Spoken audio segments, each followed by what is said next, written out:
A very good morning and welcome to Rise and Shine Daily. Of course, another day on set this morning, and we are talking about a country that we love so much. Of course, Nigeria, the only country we have. My name is Janice Cobham. Thank you so much for being a part of our broadcast this morning. Good morning, Africa. Good morning, Nigeria. Good morning, Akwa Ibom State. It's a beautiful Thursday morning to be alive, and it's a good day to rise and shine wherever you are. My name is INEC, and thanks for joining us once again. Of course, I'd remind you to be a part of the conversation. So like, share, comment across all our social media platforms. You can find all that at spectrumtv.ng. Our phone lines will also be displayed in the course of the program. Please do feel free to call in and also share your thoughts on the issues that will be raised on the floor of Rise and Shine this morning. Do well to send us WhatsApp and text messages, and let's do this together. Good morning once again. Yeah, definitely. Good morning, Uyai. Good morning, Dan. A rainy Thursday and a difficult to wake up morning. Yeah, difficult to wake up morning. Someone was saying, "Oh, I wish that there was no work. Yeah. I would just, go back to bed, tuck myself under a duvet, and just sleep away the whole day." But then, when you sleep away the whole day, you would die of hunger because. But even at that, let's look at it. People have money right now, but they're still dying of hunger. Well, that's another angle. It's just something else. Yeah, so even if you have money, but you don't have access to, using your money to do stuff. Like yesterday, I think that was yesterday, yes, the day before and yesterday, I had to eat cabin biscuit that I had bought. I ate it until the thing, affected my tummy because there's no access to money for you to be able to buy any other thing. Yeah. So it's just difficult, even with your money in the bank already. True that. But again, are people ready for the rainy season? Remember that I think the meteorological department actually warned government, that flooding will be so severe this year. I remember taking it a little bit back to last year. I remember what flooding did, to lots of places around the country. Of course, we saw Bayelsa State highly affected. We saw Delta State, Kogi State was one of the states. Yes, Kogi State was badly affected by the flooding, and a lot of people displaced because of that. So I'm wondering, has government taken that into cognizance? Is government doing something to make sure that the dams do not overflow, just like they said, oh, the dams from, is it Chad now, overflow its banks into Nigeria, and that's why we had lots of flooding around the country. But what are those steps that the government is taking to, prevent what we saw last year? Because it was really terrible. People lost homes, people lost businesses, people lost loved ones as well. There were people that died because businesses of the flood. Worth millions and billions were lost. So I think that if the warning has come quite early, now the rains is just beginning. Let's see if government is also going to be putting actions or steps in place, modalities in place to make sure that we do not suffer what we actually suffered last year. But it goes beyond the federal government. What are the states also doing?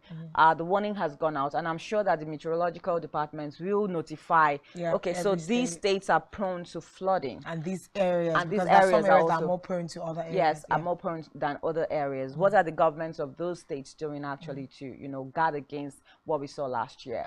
It's something that is worth talking about at this time, so that we don't run around in circles of excuses anymore. Because even last year, the meteorological agency had still given the warning, but it looks like nobody took it serious. But let's expect that this year is going to be different because we saw what happened last year. You think it's going to be different? We're talking about what they're going to do. We're just hoping that we can now begin to have a more proactive government that is touched by the plight of their people, instead of waiting for things to just happen. But I think it's rather surprising to see that maybe it's in my own calculation, I'm surprised that the rains are already coming, and if the rains are already coming in March, how long is it going to take till August, September? Are we really ready for this? And if for the warning to become this early, it means that whatever they see in the atmosphere is actually really severe. And I do hope that people can become proactive, even in the likes of Delta and Bayelsa, the areas that were hit last year, naturally, that they will be hit again this year. So people living in those areas can also become proactive for themselves and begin to find out where they can move to uptown that will not be affected by the flood.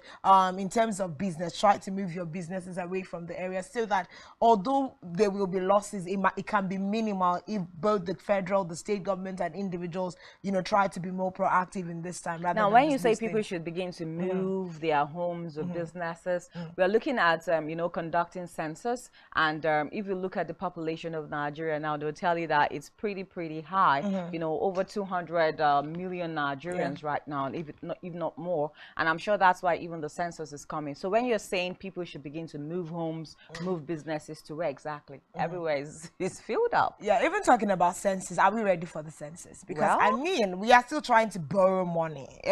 Did you see the estimated amount? Yes, that is left for borrowing. Okay. The one that they want to borrow, yes, at about 309 billion or thereabouts. The government had given 200 and something. I think the budget is in trillions now. It's in trillions. Yeah. And we are asking all these trillions that we are dishing out. And then tomorrow, like INEC census will come and have an excuse. But if we are not ready for it, is this something we can stand down in the moment? Because they've actually, it's meant to hold this March, but there are postulations that it will be shifted to May. Yeah, just to be able to cover grounds. So there's just a lot of ifs and ifs nots with a lot of things that we are doing. So the point is population is hitting us hard. And we're looking at flooding. And we're looking at relocating from a flood-prone area to a high, how do I put it now? Maybe the topology of the area that is a little bit higher. We are going there. So what about the people that are there already? They will shift grounds for us. So it's not possible. I think government should just make sure that they do what they have to do in order to let people stay where they are and stay safe as well. Well, to the extent that we can cover for all the 32 states that have been highlighted by the meteorological agency, something that we know that as Nigeria we will not be able to cover. So I'll just prefer if people found ways to do things that will also cater for them. I think that they can find ways. Individually, we can find ways. Clean up your gutters, your drainages. Don't dump dirt inside. Don't block the drainages. And maybe cut the grasses around your area so that when the rains come in torrents, we have a way, a channel where the rain will just pass, the waters will pass and, you know, go into a canal or something. Not when you dump dirt into your drainages and it's blocked. Definitely when the rains come down in torrents, we are just beginning to see it will pass through your house. That one is certain. It will pass through and it's going to bring out all the dirt. That's the beautiful thing about it. What you garbage in, garbage out. So what you put into the drainage will definitely come knocking on your door. Definitely. And you will open because water, the current of water can just burst the door open. Anyways, we'll just put a pause to that and look at some major stories making the rounds this morning. And the first on our major stories this morning, of course, we are going to be talking about elections. Elections are not over, so those are more like the very important conversations we'll normally have on the show. So breaking news, INEC has postponed the governorship and state assembly elections to March 18.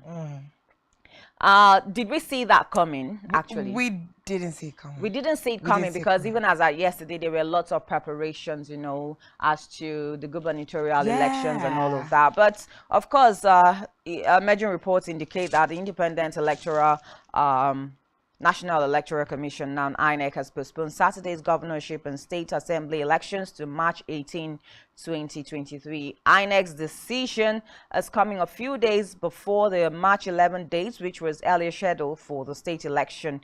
Now officials who made the disclosure known to the correspondent in Abuja yesterday revealed that the postponement was due to the inability of the commission to commence the reconfiguration of the bimodal voter accreditation system, BVAS machine, used for the February 25 presidential and National Assembly elections to enable their use for the state elections.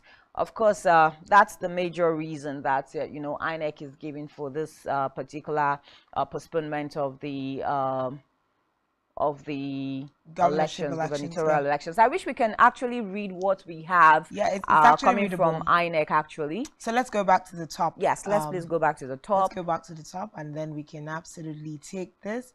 So gubernatorial and state assembly elections have been moved up to the 18th. So this is a press release by the Independent National Electoral Commission, rescheduling of governorship and state houses of assembly elections following today's ruling by the Presidential Election Petition Tribunal, EPT, on the reconfiguration of the bimodal voter accreditation system, BVAS, used for the presidential election held on the 25th of February 2023.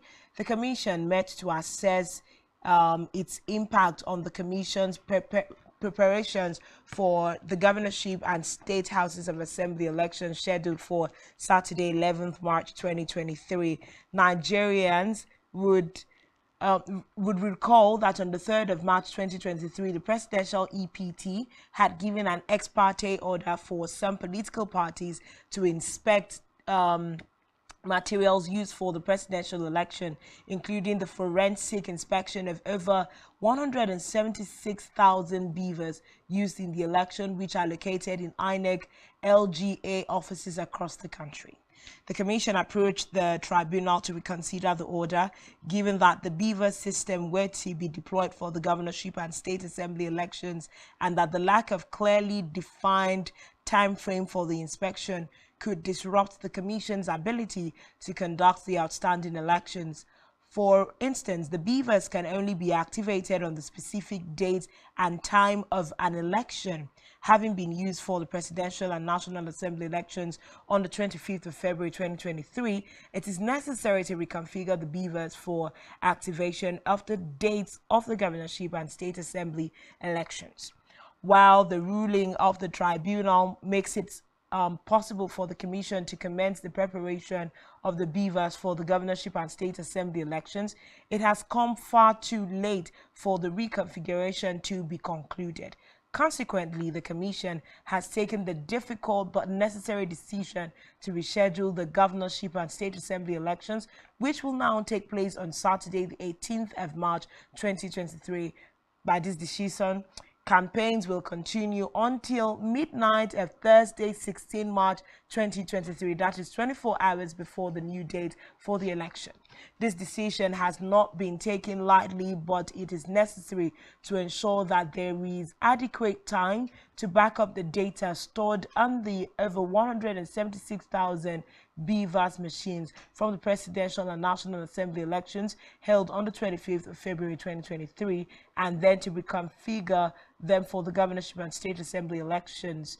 This has been the practice for all elections, including the period when the Commission was using the smart card readers.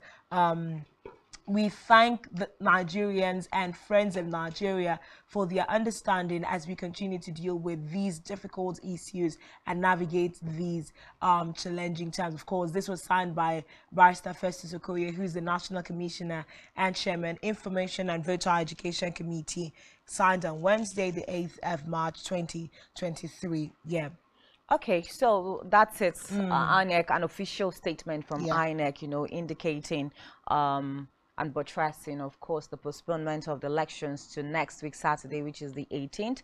And would we say that this is a good one for political parties at this time? Because I know that even as at yesterday, there was just this rush of political parties, trying to cross T's and dot I's in terms of wooing voters to themselves and all of that. And there was actually a media party yesterday with the governorship candidate for the People's Democratic Party. And I know that one very important question that I threw at him was if machineries were in place for Akwa Ibomites to demand accountability from him, even though he did not quite, answer that question directly. But again, more like, okay, that of course his government will be all inclusive, and people will demand accountability. He will make sure that he gives room for people to demand accountability from him. So I think that this postponement will be good for political parties. And don't forget also that we've heard stories of different kinds of alliances, breaking down of structure from one political party to align, with another political party to build a formidable force, as they go into the election. So maybe all of this too will give room for those kinds of alliances as well. But we just hope that, it is for the benefit of the political parties. But again, that the crux of the matter is the reconfiguration of the beavers, which if we even take it back to, the argument of the opposition parties, now that's Labour Party and the People's Democratic Party for the presidential elections. Now they needed those sensitive materials, and which the beavers is one of it, to be able to take information that they will use at the courts. And then we also saw the president-elect of the All Progressives Congress, Bola Ahmed Tinubu, also demanding that the court gives him access, to those sensitive materials as well, so that they can also have, information that they will use to defend their votes in court as well. So, well, if INEC is saying that, let's see how we can postpone the elections, because when you look at it, they have to reconfigure the beavers. When we take it back to even the off-season election that happened in Osun State, they had to also reconfigure after the election demo that was conducted now for the general elections. It was reconfigured. So if we are saying that INEC wants to reconfigure these machines so that they can actually use it for the gubernatorial elections. So what time did they have, coming out and going into courts, trying to see how they can ask for a variance, from the courts, to see how these other political parties, the opposition parties now, will not have access to these materials, maybe until after the gubernatorial elections. But I think the courts didn't grant that for them, and that's why we see this postponement actually. Yes, well, I also think it's going to also give INEC good time for them to dot their I's and cross their T's, because the question has remained, are we going to have an election that Nigerians can be thankful for at the end of the day? The 25th of February election was marred with a lot of irregularities. So if INEC also sees this as an opportunity to make sure that they do better by the elections, I think it's okay for the elections to be postponed by 1 week. But we do hope that they put their hands on deck to continue to do a lot of things. Now, to piggyback on the judgment of the Supreme Court yesterday, a lot of people have been seeking interpretation. So what exactly does the Supreme Court mean when it says, okay, this person can go check the materials and yet INEC is saying the beavers machines need to be reconfigured for the coming election. But then INEC, in court yesterday had vehemently said that all the data on the beavers machine has been backed up. Yes, there is a system for it to be backed up. So in the course of all the election tribunal, if any party needed data from the concluded January 25th election, they will have access to it once it was requested by a court order. So at this point, I think it's relative to say that it's okay for them to move ahead once they can ensure and let the court know that all the data is adequately backed up. Then they can go ahead to reconfigure the beavers machine to be used on now the 18th of March for the gubernatorial and state assembly elections. So it's just sometimes having basic understanding of the interpretation of proceedings in the courts when you go beyond all of the legal languages. But as of now, INEC says all the data is backed up and we can go ahead to reconfigure the beavers for the elections. And do you also think that Nigerians will take to that when they take their minds back to the presidential election? So I think that the court is trying to be fair with all parties involved here. The court has granted Bola Ahmed Tinubu access to sensitive materials. It has also granted the likes of Peter Obi access and the likes of Alhaji Atiku Abubakar access to the beavers. So if they are doing that, then they are actually telling them, you can go ahead, and go and look at these materials, and see where the discrepancies are. It has also granted INEC also the chance to reconfigure. So maybe the Nigerians will not totally believe when INEC says that, oh, these informations are intact, we cannot have them have access to the beavers machine. It will give room for another speculations to arise. And I don't think that maybe that's not what the court wants at this time, so go ahead, do your investigations, get access to these sensitive materials, so that nobody is saying that because we were not granted access to, checking the beavers by ourselves, so maybe it has been manipulated or something like that. So maybe after they are done with all their findings and everything, INEC can now go ahead to reconfigure, the beavers machine, and that's why they are postponing the election for another 1 week, just to give them that time, frame. But their arguments, INEC's argument is the fact that when you say these, now we're talking three presidential candidates to be able to access the data and the beavers, you're looking at the fact that it's going to stretch over time. Labour Party and PDP cannot be checking the beavers at the same time.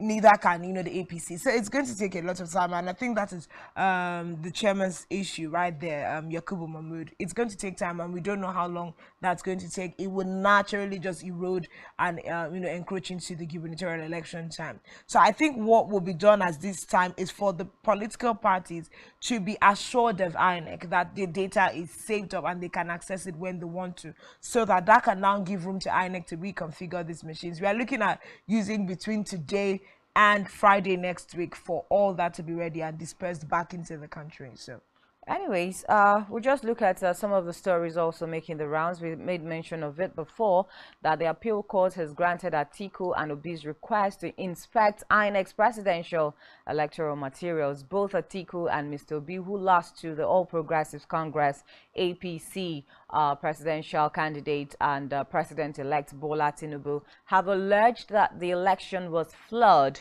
And the Court of Appeal in Abuja on Friday acceded to requests by Atiku Abubakar and Peter Obi to inspect electoral materials used in the conduct of the presidential election.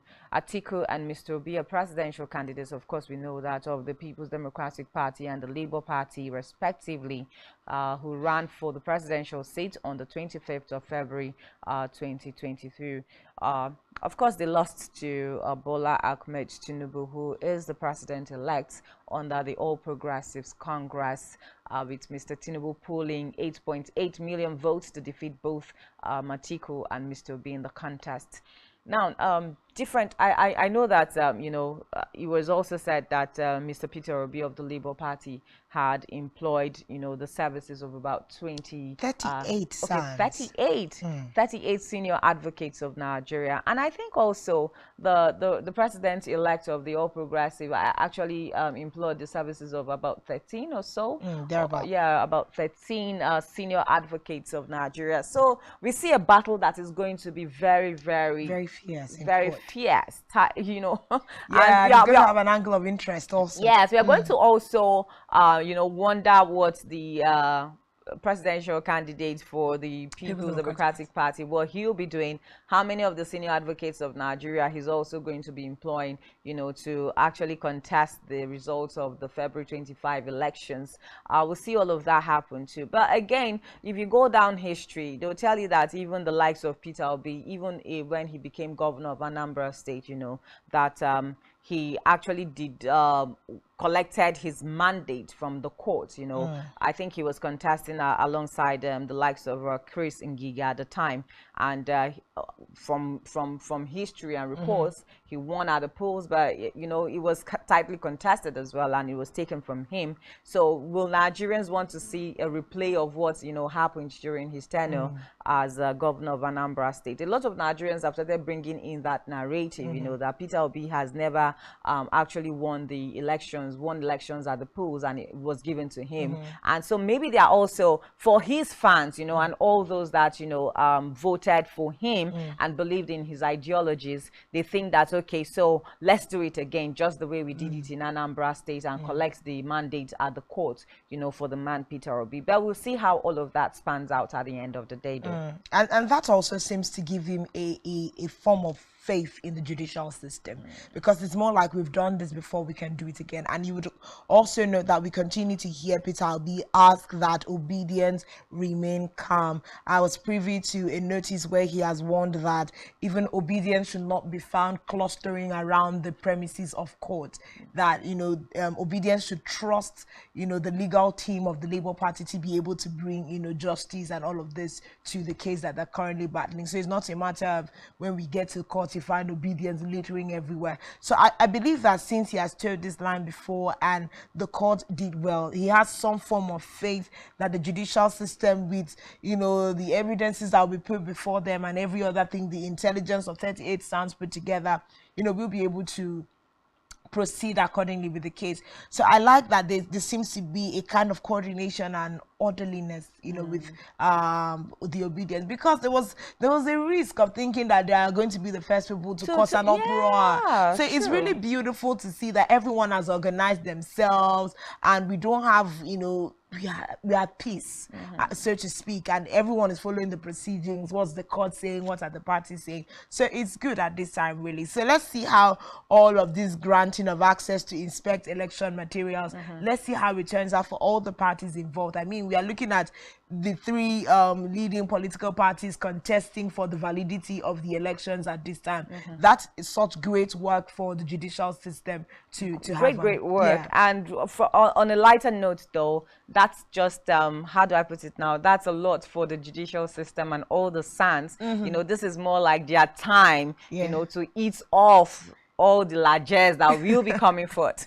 Oh yeah, yeah, definitely, because they have to be paid for their jobs. Taking a sound to court is not even. It's not a minced meat. It's not a minced meat at all. So all 38 sons. Oh, I wish you well. I wish you well. Some of them are the ones that voted to just go on the case. Okay, so it's like on a pro bono. Yeah, so it wasn't even just like Peter Obi, you know, engaging all 38 of them. Most of them opted to be on his legal team. Yes, that's the beautiful thing about Peter Obi's legal team and the 38 sons, actually. Anyway, quick one before we even take a breather. Of course, the Court of Appeal too has you know, granted the president-elect Bola Tinubu access to inspect electoral materials as well used by the Independent National Electoral Commission during February 25, 2022.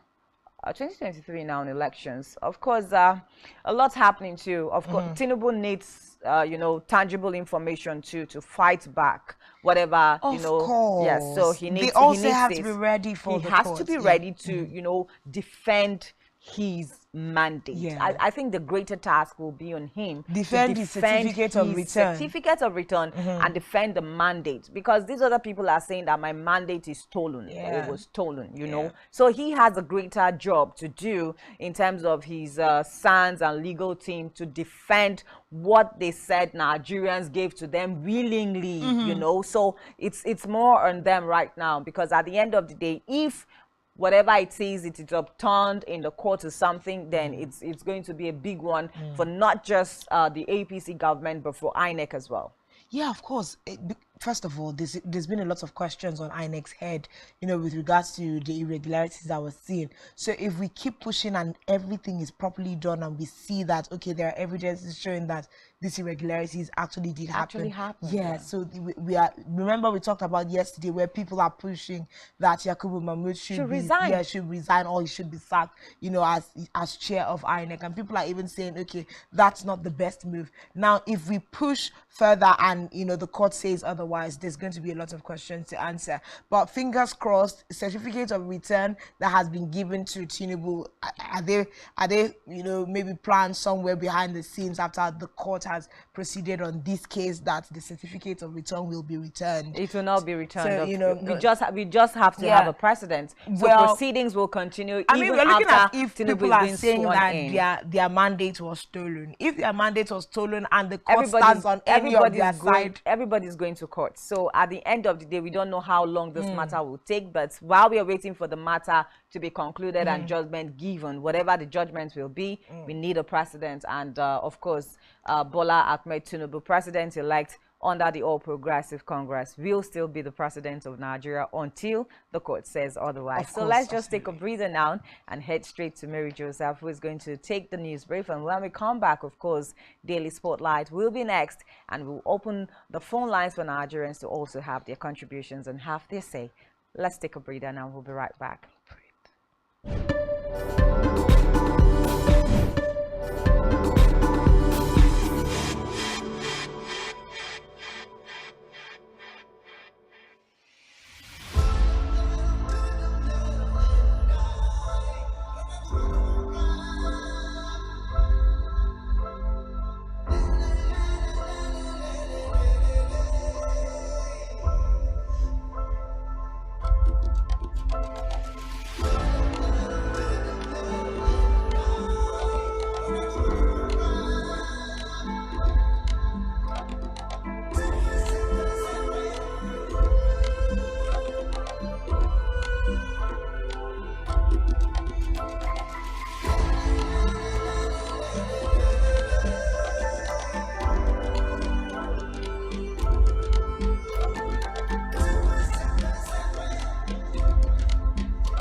As of state and government, Secretary General is to present the delegates. This was the Lagos, Nigeria today for Spectrum TV to report for the live station to counting.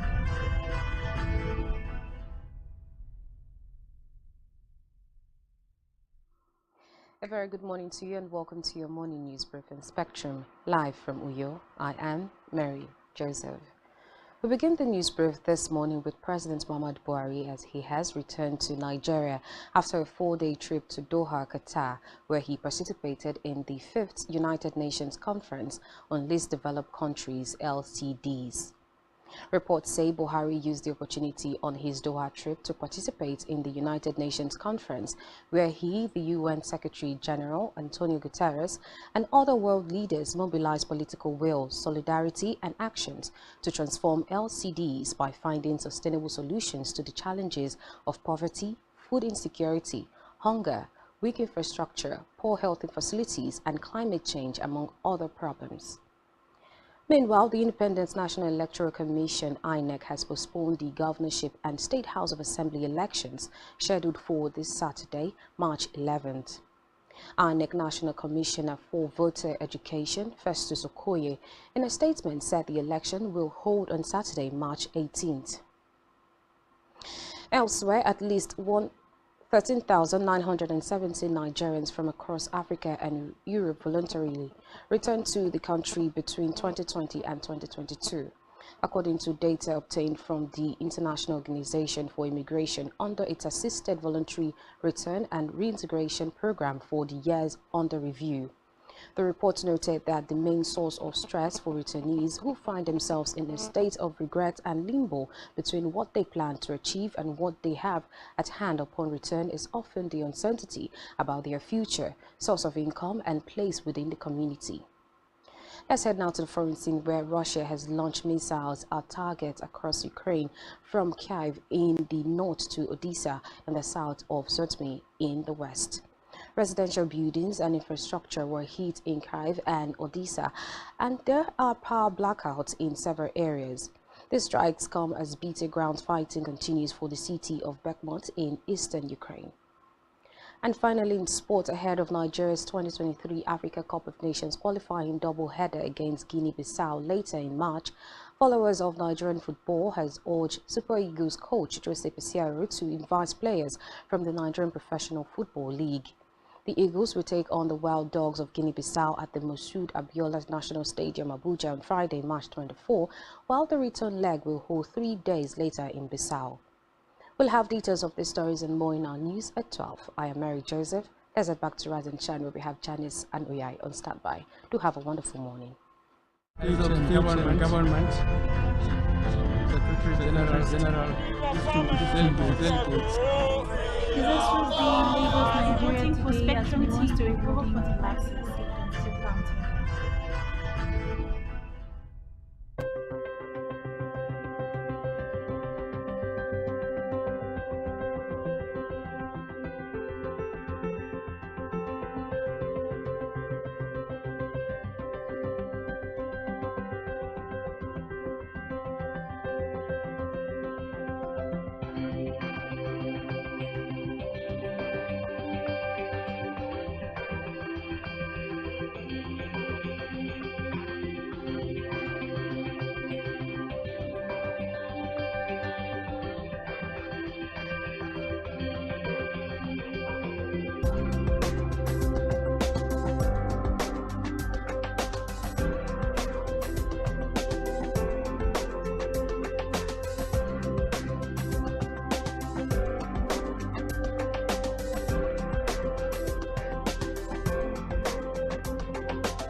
Welcome back. This is still Rise and Shine coming to you live from Uyo, the capital city of Akwa Ibom State, Nigeria. Here on Rise and Shine, we bring you topical conversations of things happening in Nigeria. Of course, this morning we've already seen some of the proceedings of the court saying that Peter Obi of the Labour Party, Atiku Abubakar of the PDP, and Tinubu of the APC can all conduct investigation to sensitive materials used during the just concluded 25th of February election.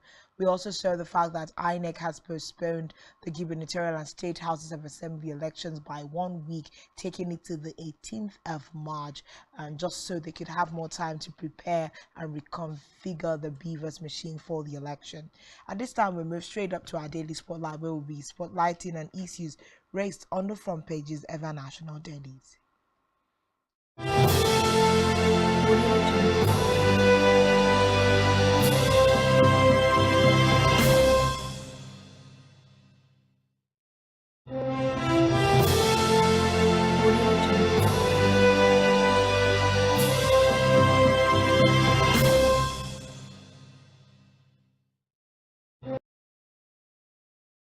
Okay, so Daily Spotlight, let's get to find out some of the major stories on the front page of our national dailies this morning. But do not forget, this is one segment where you get to call us.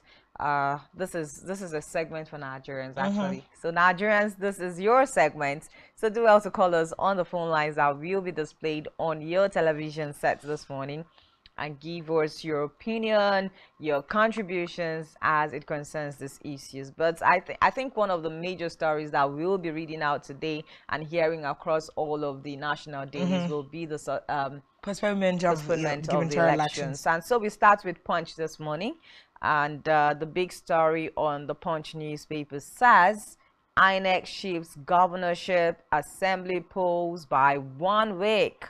And the writer says, Commission says despite ruling 176,000 machines can't be reconfigured before Saturday. Okay.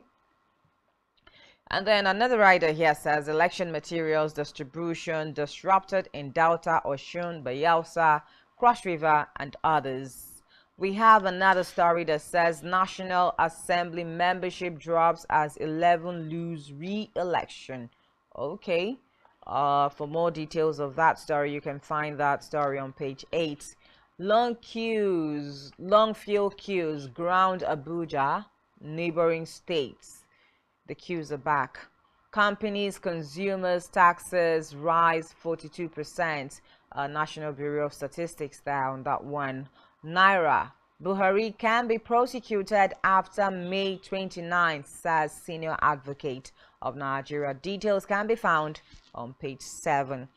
We also have Sanwo-Olu orders probe as Buhari sympathizes with market fire victims. Of course, we have a pictorial story there of that incident that happened yesterday. The Guber left out as reps elects get certificate of return. We also have robbers attack punch a man as soldiers extort Ogun motorists. Okay. In Niger now, terrorists kill 5 villagers, abduct 53. That story can be gotten on page 4. And that's all we have this morning on Punch newspaper. Okay, the very next paper that I'll be taking is the Nigerian Tribune. Looking at the front page of the Nigerian Tribune, the big story there says court gives INEC nod to reconfigure Beavers. We also see here INEC shifts governorship state assembly polls by 1 week. That story can be found on page 3. Tinubu inaugurates Olanipekun, 49 other sons to defend mandate. Page 3. Presidential NAS polls failed to comply with Electoral Act, says Afenifere. Or your Accord leadership endorses Makinde. It's sabotage. I am very much in the race. Adelabu. Accord national leadership dissolves or your exco stands with Adelabu. Okay, Gadzama heads Atiku's 19-man legal team to challenge presidential poll outcome. Atiku says electoral fraud by INEC will be reversed. Holds closed-door meeting with IBB and Abdul Salami. Those stories can be found on page 4 and page 5. We also see here CBN issues operational guidelines on open banking. Page 6. One killed, multi-million naira businesses lost as fire raises Lagos auto spare parts market. Page 29 is where you can find the story. Of course, here court has also granted Tinubu Obi permission to inspect election materials, and those are all the stories on the front page of Nigerian Tribune. Okay, let's quickly look at Daily Sun as our next paper. Daily Sun says INEC shifts Guber's State Assembly post to March 18. The writer says Appeal Court OK's Commission's request to reconfigure beavers gives Tinubu nod to inspect election materials. IGP orders CP's commanders to protect INEC officials, materials, and electoral process. IPAC, Atiku Group endorsed River State PDP candidate.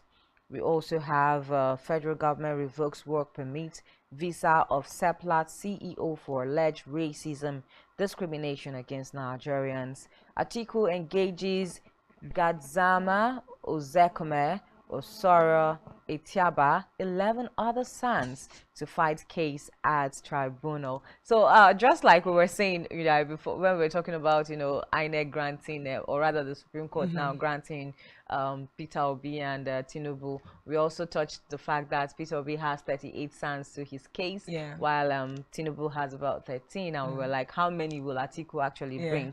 And going by those numbers, I think this is 1, 2, 3, 4. That's 14. 14 stands for Atiku. For PDP. Yeah. Okay. So it's a battle of stands now. Yeah, actually a battle of stands. Okay, let's continue with our major stories on the front page of the Sun newspaper, Daily Sun now. PDP formally withdraws from Enugu East senatorial contest. And the writer says, I remain candidate Namani. You can find that story on page 6.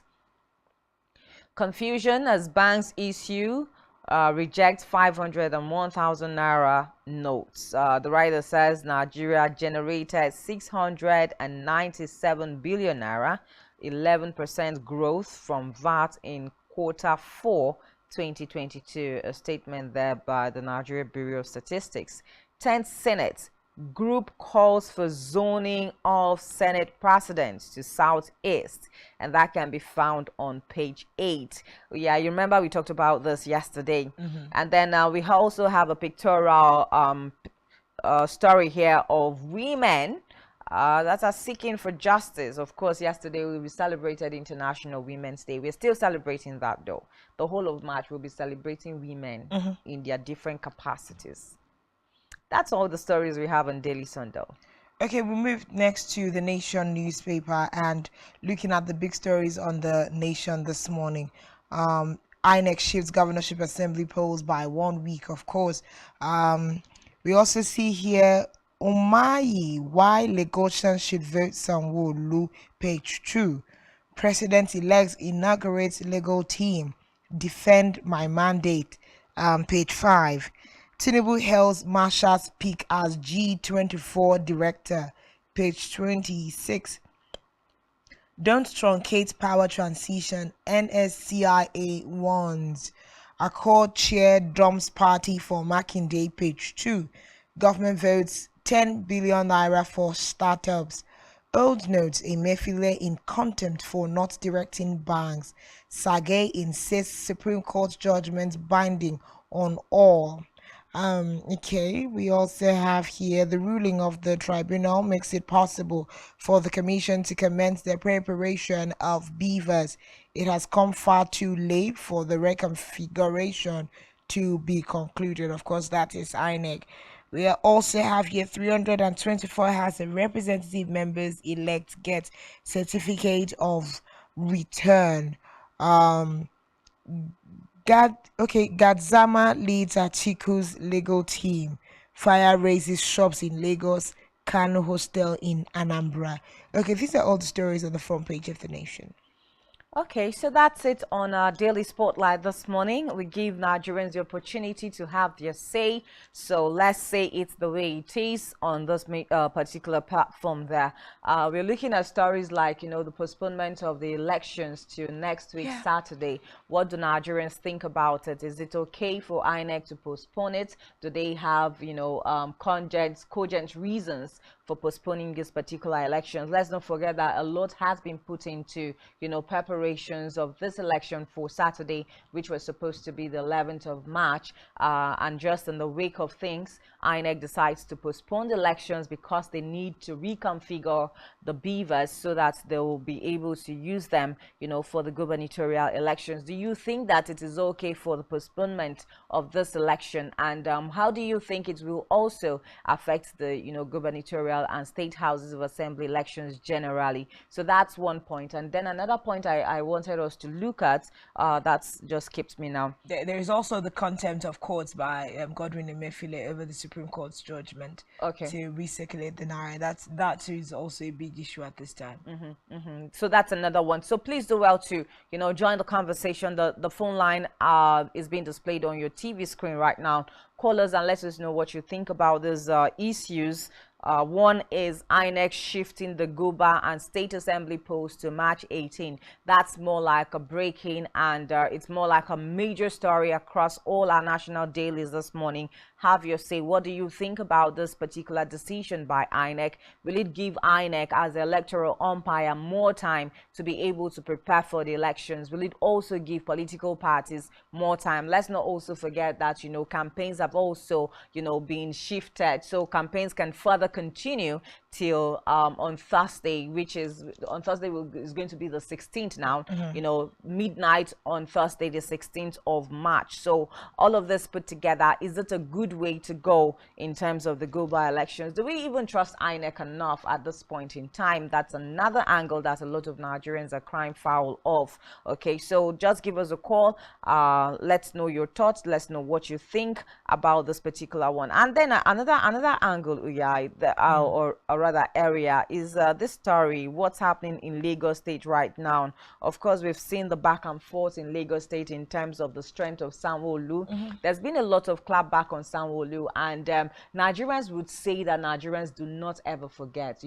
The whole issue of the NSAS protest is resurfacing again because of Sanwo-Olu's re-election or rerun. Is it rerun now? Or contesting again. He's contesting again for a second term or thereabout.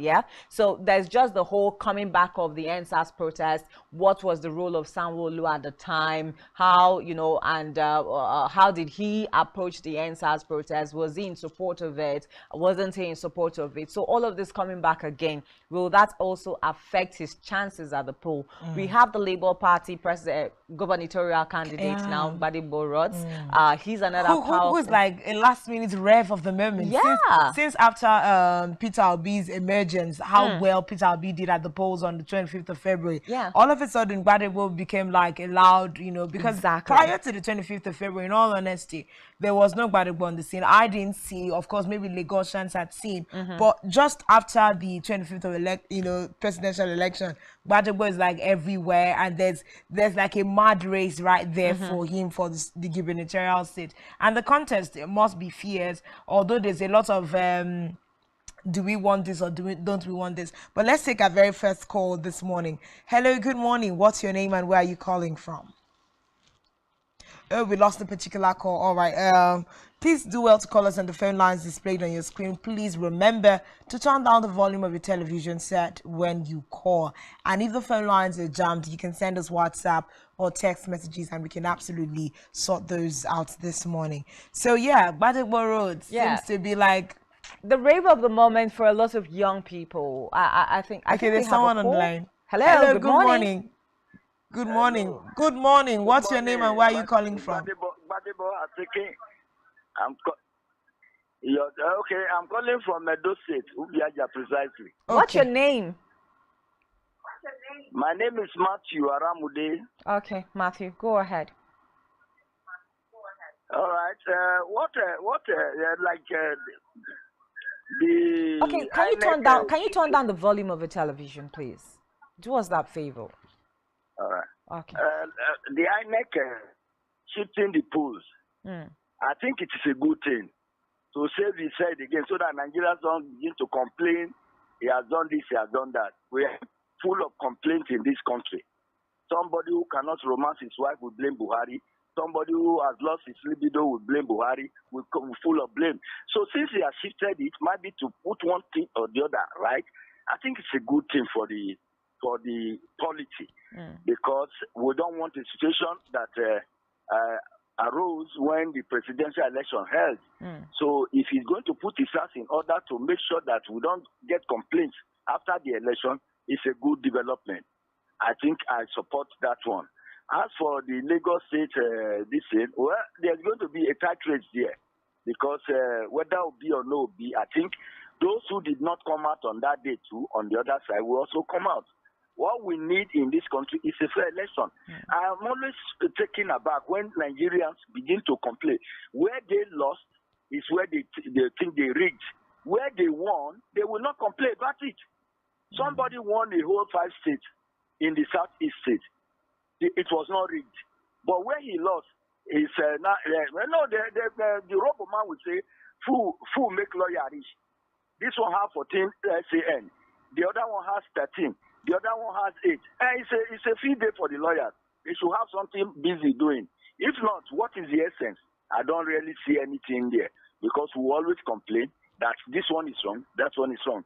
But I think another group, from the news you read the other time, one group said, don't truncate this democracy. I think there's a deliberate move by some people to truncate this democracy, but God is not going to allow it. We'll get to where we're going to, and we'll right where we went wrong. All right. Some people are 200 years old, and then they are still managing. So God bless you, and I think let me give other people the chance to Thank talk. you so much, Matthew. Right, thank you for your contributions there. Of course, all we want is a free and fair election at the end of the day. Yeah. So anyway, INEC wants to do it. They have to do it, knowing fully well that there's been a lot of controversies, trailing INEC as the electoral umpire coming from, the presidential elections. A lot of Nigerians feel that INEC actually failed them, and INEC is not, independent. From on its own, is not totally independent. There's been a lot of interferences there, and INEC has not given Nigerians a free, fair, credible elections coming from the presidential election. But let's hear your thoughts. What do you think about this postponement of the elections? Let's know what you think. Hello, good morning.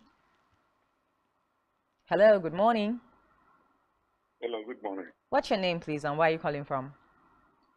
My name is Tony. I'm calling from in Benue State, Otukwe precisely.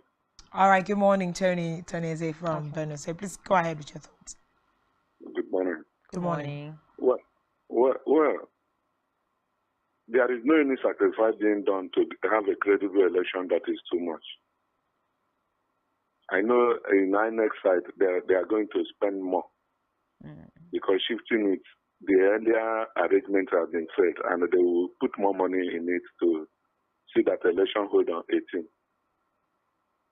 What I'm appealing is that let us have a credible election. There is no any sacrifice being done that will be too much. Now, hello? Yeah, we can hear absolutely, you. we can hear you. I had the second part that you people talk. I have forgotten it. Yeah, we were talking about the fact that there's Babajide Sanwo-Olu, who is going for a re-election in Lagos State, and the likes of he's going to be facing Badibo Roads. So what's the possibility? A lot of people are bringing back the NSAS protest and what Babajide Sanwo-Olu did during that period. So does he stand a chance to be re-elected as governor of Lagos State? Okay, let me tell you the truth.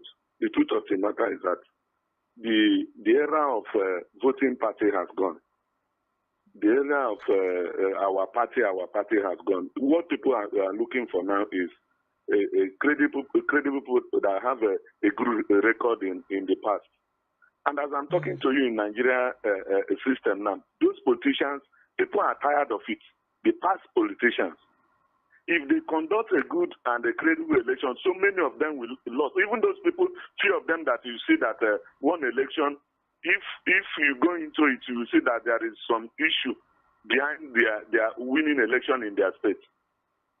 if they conduct credible and fair election in Lagos State, if Jandor didn't carry, the man of the Labour Party will carry.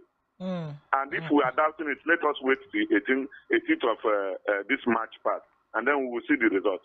Because I'm sure in this very coming election, INEC must conduct a credible election in order to carry people away of what happened in 25th February. And that is the reality. All right, thank you so much, Tony. Thank you for your time, and thank you for always calling on our show. But let's just quickly see some reactions from Nigerians on Twitter as to this particular postponement of the re-elections or the elections generally of the gubernatorial candidates, and of course National Assembly, no, not National Assembly now, state houses of assembly elections. 18th of March is now the new date. How are Nigerians reacting to this particular issue on Twitter? Quite interesting, you know, reactions, I must say. Lots of people are saying, come on, INEC needs to compensate those that, you know, fix their weddings. Their weddings. Let's take some reactions, please.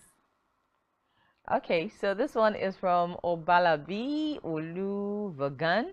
He says INEC has postponed the election to 18th of March. The money they've paid people to vote for them and all the propagandas will expire on Saturday. Now they have to share another money and look for another story to share. Obi, you do this one. Oh wow, is this Peter Obi's handiwork or something? We don't even get Nigerians always know how to bring crews into the whole thing every time. So this is King Nero saying nobody confused past people way shift their wedding party from 11th of March to 18th of March because of election. Oh wow, yeah, I can just imagine the confusion. True. I'm telling you. Okay, and then this is from Abraham Great. He says INEC should please from their budget compensate everyone who had fixed their weddings to the 18th of March 2023.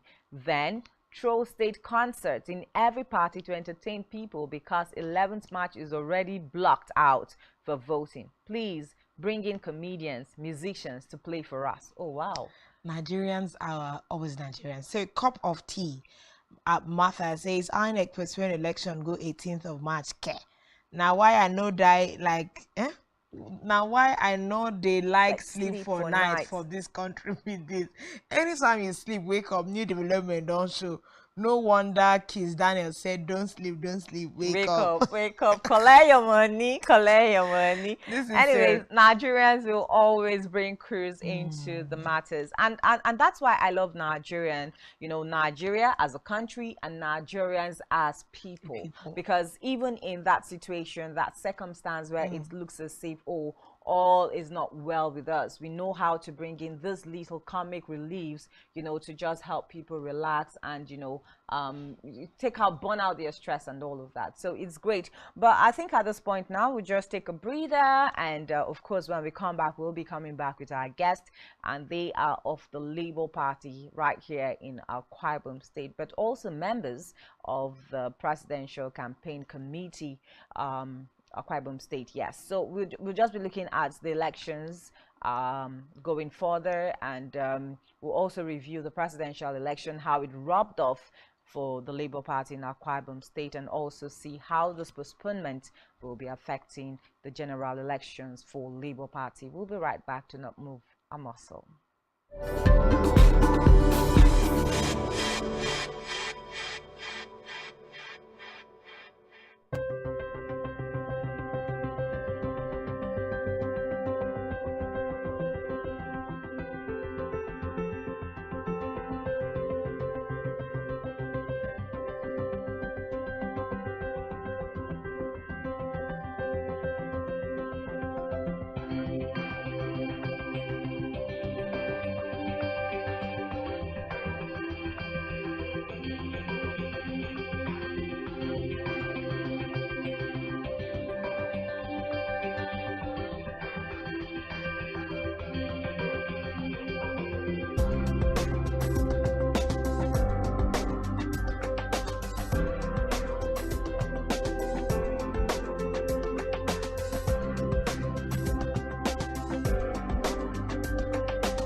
Power to the people.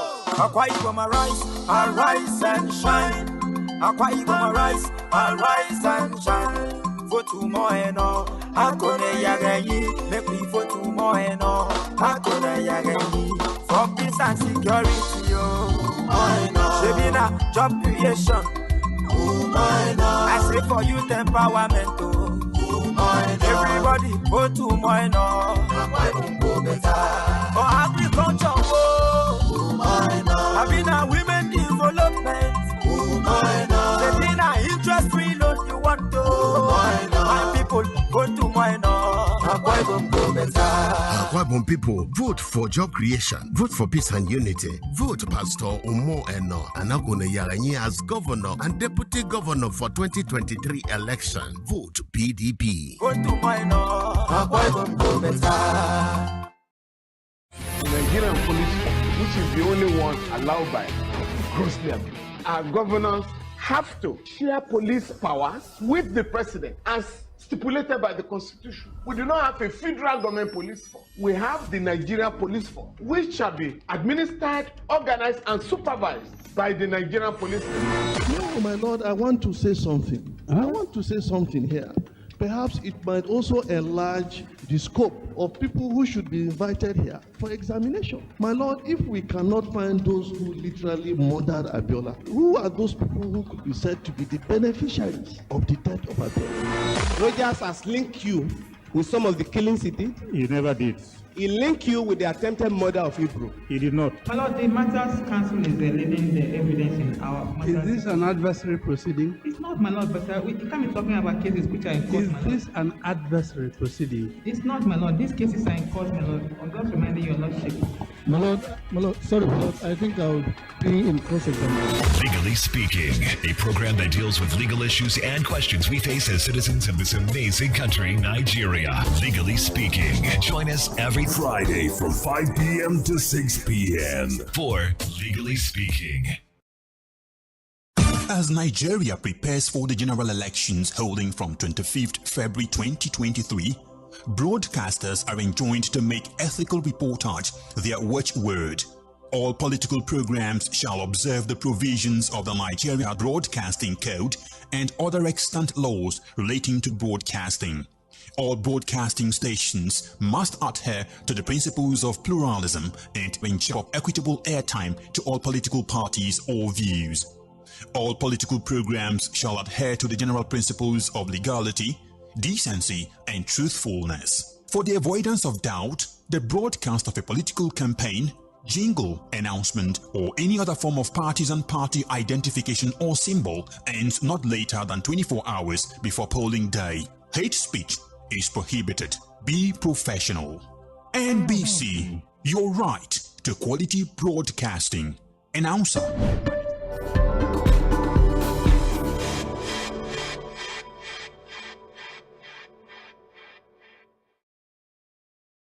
Welcome back. This is Rise and Shine, and we are live from Uyo, the capital city of Akwa Ibom State, Nigeria, having brought you several conversations of things happening in the country. Of course, we looked at certain issues raised on the front pages of our national dailies, and Nigerians had the floor to give us their thoughts on certain issues. At this point, we'll be moving straight into our focus conversation, and we'll be looking at the just concluded 25th February election for the Labour Party, how it affected them, and how it's going to trickle down into the gubernatorial elections that will now be holding on the 18th of March. How is it going to be for the Labour Party here in Akwa Ibom State? And we have members of the Presidential Campaign Council for Obi Dati here on set with us. We have Captain Augustine Okon, who is the state coordinator of Obi Dati PCC. Good morning. Good to have you on the show, sir. Good morning, Oya.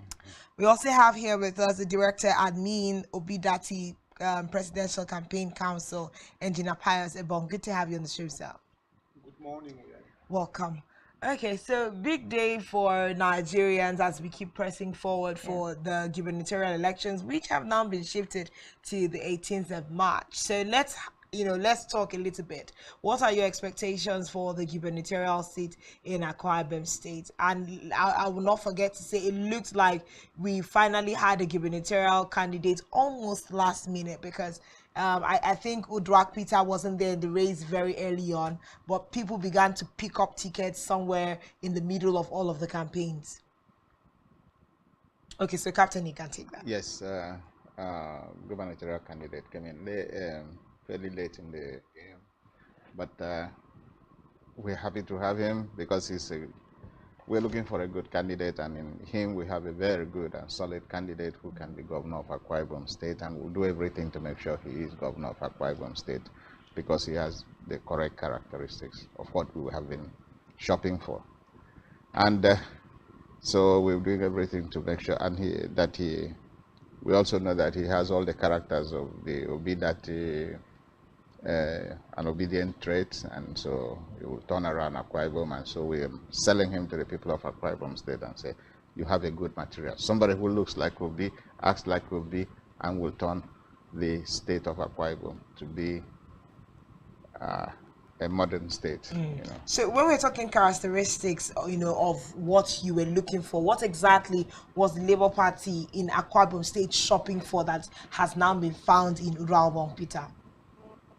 Yeah, we're shopping for somebody who's young, who's not tainted with the corruption of Nigerian politics, and who has a clear vision and whose vision is congruent to that of our principal, His Excellency Peter Obi, and who is able to mix with the people of Akwa Ibom, and without having airs, and who's a village boy and can relate with the people, a real Akwa Ibomite. And he was born here, he grew up here, he went to school here, though he does have a big world view, and we're pretty sure we'll follow the footsteps of what Mr. Peter Obi did in Anambra State. He will replicate that in Akwa Ibom, and that's what we have been looking for, and we have it in him. We are very happy to present him to the people of Akwa Ibom State and say, this is a man, a young man, he's only 43 years old. In terms of Nigerian politics, that's pretty young for a governor. And so we are pretty sure that he will do a very good job as governor of Akwa Ibom State. Yeah. Okay, so we are going to come back to, this particular line of thought where you say that, Udrak Obong Peters is more like an obedient person, and that's why you brought him forward. Let's even come back to, the presidential elections that just happened. I know that you organized a press conference to, address the press concerning your way forward in terms of the presidential elections. For you thought that Akwa Ibom State was robbed of their votes. Can you just, talk about this a little bit more? Yeah, especially the metropolitan and urban areas. You could see during the actual vote counting that we scored very highly. You can see the people of Akwa Ibom are not happy. They are angry that the votes, what they voted for has not translated to what they see posted by. So aside from just saying that the people of Akwa Ibom State are not happy about the result, do we have evidences to prove that Akwa Ibom actually voted for the Labour Party and the Labour Party won in Akwa Ibom State? Yes, we do have, and our legal team have been looking at it and packaging it onward to, we will add that up to what we have at the national level to make a case for Mr. Peter Obi. Okay, let me talk to Mr. Ebong now. One of the issues that we had during the presidential elections, if you can remember, it was something we talked about a lot here, that Labour Party did not have, agents, polling agents in the different polling units. So if we had this polling agents, I think they would have, gone a long way in defending whatever results were at the polling unit. But we didn't see that happen for Labour Party, and a lot of people were wondering why. Why didn't Labour? Is it that they were not prepared for the presidential elections? The Labour Party was quite prepared for the presidential election, and the Labour Party ensured that they sent in the names in the list of 4,553 agents representing the number of units in Akwa Ibom State.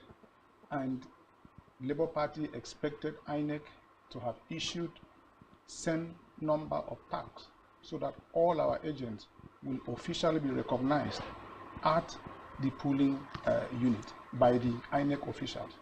But unfortunately, 2 days to the time, INEC only issued a little bit above 1,000 tags.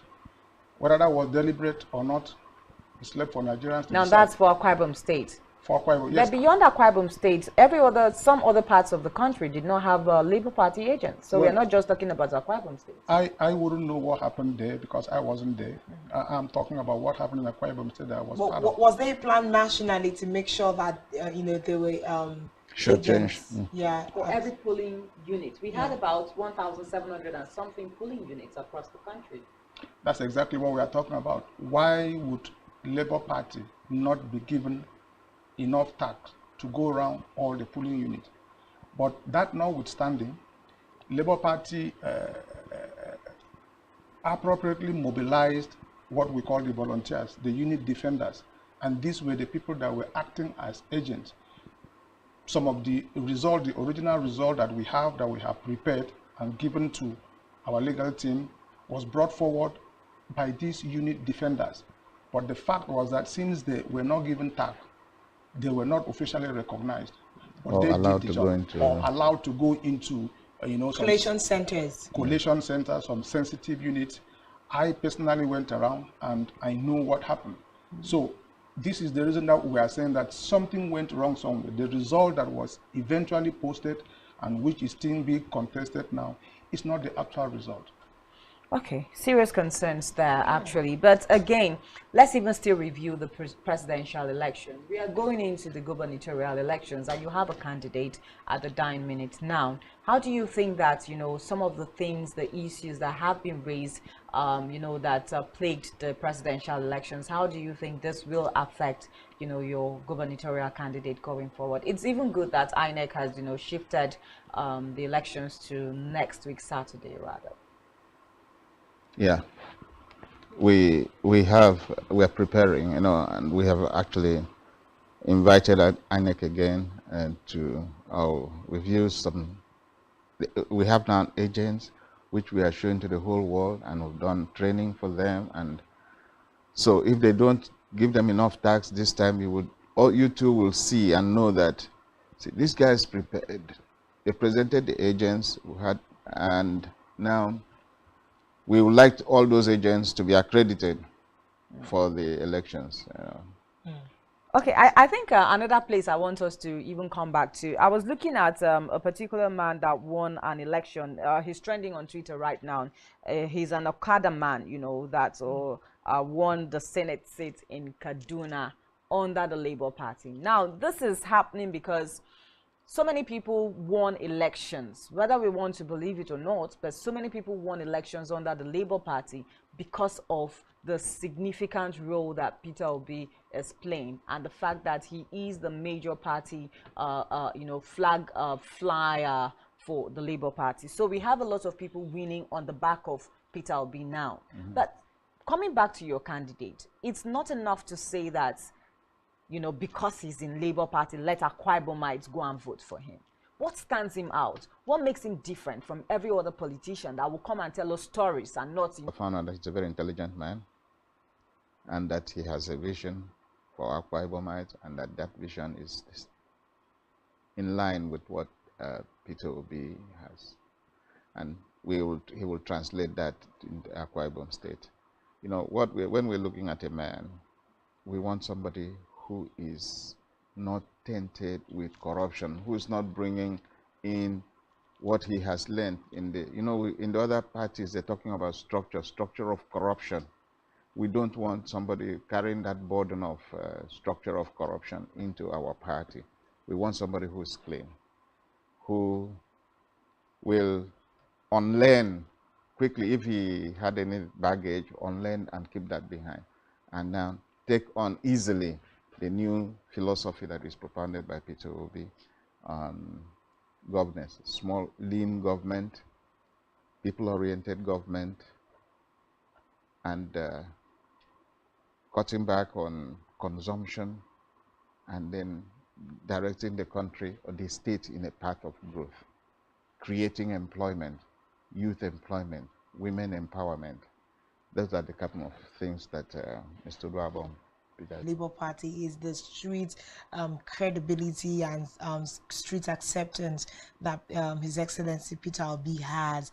Now, when you say that people need to ride on the wings of that, you also need to look at someone who is able to putting it together with the principal at the helms. It seems to be working, but when we bring it down to Udrak, in Akwa Ibom State, does he have that street acceptance, and is he well known on the street? Because I think, like we've had conversations this morning, some Nigerians called, we are going beyond party politics, but then the faces that are coming out need to be recognizable by the people of the state.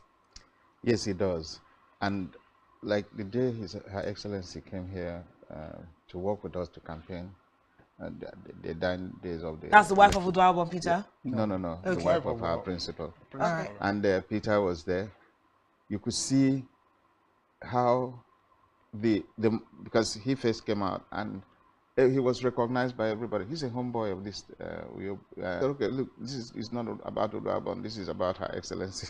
So we had to let him sit down and let Her Excellency come up. I'm trying to say that, yes, simple man, as simple as our principal, and I don't see him trying to change him because he's now governor and he'll now become governor and want to pull airs. No, he is a homegrown Uyo boy, and he exhibits all the traits, and will learn more of the traits of our principal, Mr. Peter Obi, and he already has acceptance in his home place, and I'm pretty and this it sounds like that's a thing. So I seriously think I would like to defer. Peter Obi is a man of his own caliber, right? So a lot of people shouldn't also believe that just because I am coming on the wings of the Labour Party, that the same acceptability that Peter Obi is garnering from Nigerians will be the same acceptability that everybody flying the Labour Party flag will be enjoying. It's not exactly like that, Janice. Okay. You see, Peter Obi is a man of exceptional quality, but he's not the only one. He's not the only one. There are so many people who are like him, and I will tell you that there are people who were not interested in politics before because politics did not resonate with them previously. But now, when somebody like Peter Obi comes up, people of like minds of Peter Obi begins to come up. And these are the people who have the future of Nigeria at heart. You will see that, the present crop of politicians like me, I wasn't a politician about a year ago. No, I wasn't. But because of what I have seen now, I have come into this. And I know because I want things to be done right in Nigeria. And as I'm sitting I have had so many overtures from big names. Maybe because of the past 3 months or so, I have made so many television appearances. I have made many public speeches. So those old politicians look at me as somebody who has a structure now, who is influential. So they reach out to me. As late as yesterday, I had a call from a big name here. He said, "Oh, please, Engineer Pius, please, we want to see you." And I asked him, "Who are you?" He said, Immediately I know where they come from. I said, "No, sorry, sir. You can't buy me. At my age, I should not be thinking about myself only. I'm thinking about my children, thinking about the future of my grandchildren in this country." So when somebody like Peter Obi comes up, people of like mind also spring up. And Uda, our governor to be, is such a person. If you interact with him more, you will know he The problem of Akwa Ibom is his own problem now. He has left his business for the past months and he's concentrating on, he sleeps Akwa Ibom, he wakes up Akwa Ibom, he eats Akwa Ibom, he's looking for how to turn Akwa Ibom around. I seriously wish he was the one sitting here for us to talk directly with him. But again, maybe you two will make that work out, because I know that we've made overtures for him to be on live set here with us. But again, he has also promised that, you know, he's going to work and, how did he even put it? He's going to tackle poverty if elected, you know, as governor of Akwa Ibom State. How does he intend to do that? We know that Akwa Ibom is predominantly a civil service state. And that doesn't, it doesn't have to be so. It doesn't have to be so. It doesn't have to be so. So when I see politicians come and say, oh, we are going to tackle poverty, how exactly are you going to tackle poverty? It's very simple. As we are sitting, so I have prepared a program for him. It is called Basic Industries Development Program. Basic Industries Development Program. And what that means is focusing on the basic thing that needs to be done by government so that industries will spring up. I am an engineer. I am a metallurgical engineer. I was trained to work in a Jakarta Steel Company. And let me tell you, a Jakarta Steel Complex is not just an industry. A Jakarta Steel Complex has 37 industries put in one place.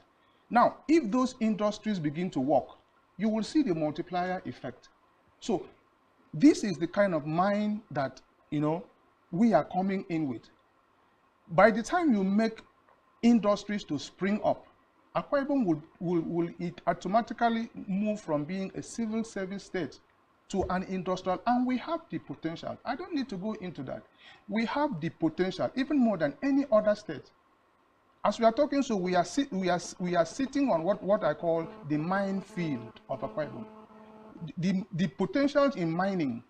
You know, we know the potential in agriculture and so many other things. But little do we know that we are sitting on a minefield, that we could mine something that is called rare earth metal, which is it's #1 in the world. You know, so these are the kind of things that he will begin to look into. It may take some time, but eventually, if we get it right, Akwa Ibom State will turn from being a civil service state to a fully industrialized commercial state. Okay, so I think Captain wants to add something. And it also has to do with education and skill sets. Here, our education is wishy-washy. It's not up to speed. We have to train our people to have a proper education, able to speak, read, and write in any language, whether it's English or Ibibio, whatever. What you see on our streets, have you ever tried to hire a driver the other day and interviewed? I was very sad with the output because people are not educated. His first challenge will be to make sure people are educated as and a computer retrained. Well, we will take education as a major challenge, just like Peter did in Anambra State. Raise the quality and standard of education. From whatever we are at the bottom of the scale, come very close to #1 and aim for the #1 position. With that, now you have a pool of people whom you can give skills. When they are properly trained with skills, then they can be useful in industry. We've built some good roads, but the good roads are going to nowhere. We now have to make roads that are leading to production centers. We have to create those production centers in different parts of the state so that these beautiful roads that the last 2 administrations have done will be leading somewhere to production centers. Civil service is not a way of life. I mean, it's not a part of our economic regenerating system. So look at even our waterways. Look at the number. Akwa Ibom is about #1 in oil producer in Nigeria, contributing to the oil we produce. Now, how many Akwa Ibomites are working in the oil industry? We have to look at that area, give them skills that they can work in an industry that is sustaining Nigeria. You see every Tuesday or Wednesday in Bonny, you see crew change. People are coming to work in Akwa Ibom We are not aware of them because they're offshore. Now, we're creating the industrial base, making things like jetties available in Akwa Ibom, so that Akwa Ibom people, you see, a lot of what's happening is that Akwa Ibom people don't even know some of the things that are happening on Akwa Ibom waters. So if we have a proper jetty that will be taking off from here and leading into the offshore, the rigs offshore, then we can begin to participate in the industrial base of Akwa Ibom. Leave the oil industry alone. Come back to the air industry. We have we built a beautiful airport with our own money. We've built a beautiful MRO with our state money. Now we have to make that available to the whole country so that aircraft maintenance, repair, and overhaul will begin to happen in Akwa Ibom. We need to train people with the relevant aviation skills that will be able to participate in aircraft maintenance, in all the other things that will happen. We're building a new international airport, but do we have the skills to manage a cargo base? Those are the things we must look at. That as we are building the industrial base, we also look at the education sector sector first, and then the skills and the industries that will make it. So I'm pretty sure he's looking at all of those. All right. So I think something I pick out in all of this that, Captain Ebong is saying is a sense of continuity of government. Although, there are other administrations from other parties that have done certain works, there seems to be a plan of continuity in governance from the Labour Party. So it's not just like, oh, PDP have done what they have done. We want to, create a fresh path. And I think that is highly commendable. You're talking about the fact that we have seen the roads, but we need to make the road to lead to somewhere. And that's commendable. But on the heels of continuity of governance, like Janice earlier said, we have a lot of people springing into positions because of the influence of Peter Obi.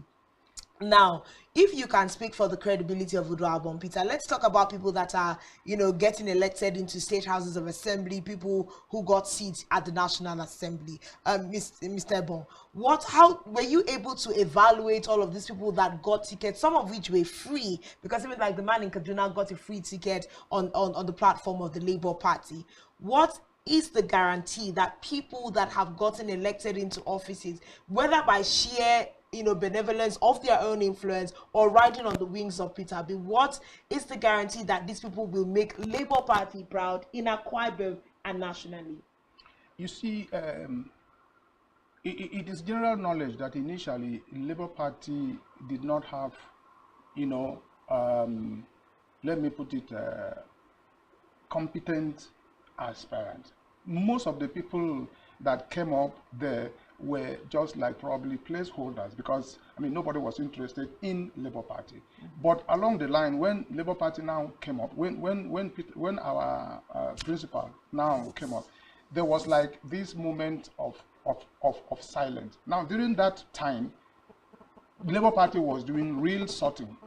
Labour Party was doing real recruitment. So if you check, most of the people that appeared on INEC website as candidates, most of them have been dropped. Because, as I said, most of them were just like placeholders. And that is also the reason why our governorship candidate, took some time before he emerged. He is not the first person that was on the website of INEC. On the list of INEC. And that is what the some opposition party people are latching on to say, oh, his name is not there, his name is not there. He had to go through a due process, the court process, in order to be replaced, So, and he obtained a court order that he should be the duly, recognized. Recognized candidate for this position. So, what I'm saying is that there were sortings, and we make sure that we, as much as we can, replace people who were placeholders with people who are actually capable, who have the right characteristics. So it's not just anyhow person. Okay, but one thing we have to also know is that, you see, these people, whether they were known or unknown quantities, but as far as they are holding on to the trend, it's just like you being on a skater, and then you hold on to, you know, a moving vehicle. Wherever that vehicle goes, you will arrive there. Engineer Bong, our time is up, but very importantly, please, I would like us to address this before we wrap up very quickly. There's been allegations here in Akwa Ibom State that there is a plan, you know, for the Labour Party candidate to negotiate his ticket with the People's Democratic Party, more like an alliance, that is not correct. Of structure, and, you know, joining the People's Democratic Party. Quickly now, let's just address that. That is in not the next correct. Few seconds. Our candidate is going to stand elections, and those people are disgruntled elements who have, no, you know, the obedient system has taken people from all over. They are obedient, but now after the presidential, some of them are returning to their home parties and want to drag obedience there. We have our own candidate, and we're standing by our candidate. Okay. They can go back to their own vomit, where they left and came to, and go back. So we are not. We wish them good luck where they are going back to their old parties, but obedient, the true obedient. In fact, we are calling a meeting of all true obedient who believe in Peter Obi and in whatever he stands for. Peter stands for a certain set of things, and he stands for for himself and for all candidates of the Labour Party, and we stand by him. So we support all the candidates of the Labour Party that are running on this ticket. All right, thank you so much. So there are no expected alliances between Udalbon Peter nope, and the Labour not Party with the and YPP, not with PDP as they have put. Okay, they so can run their clear. election on their own. We are running our election on our own. That's very clear. It was good that we handled that. So we want to say a very big thank you to you, Captain, for coming on the show this morning. Also want to say a very big thank you to you, Saibong, for coming on the show this morning. Of course, great conversation there to know how you are getting prepared for the gubernatorial elections come March 18. But that's definitely all that we can take on today's show. It's been great time with everyone all over the country this morning. Thank you to everyone who called on the show. We absolutely appreciate your time on Rise and Shine. My name is INEC, and let's do this again tomorrow. And definitely we will do this again tomorrow, which is a Friday. My name is Janice Coburn. We hand you over now to Sports Central for with Blyden Ukem and Isaac on that one. Thank you so much, and bye-bye.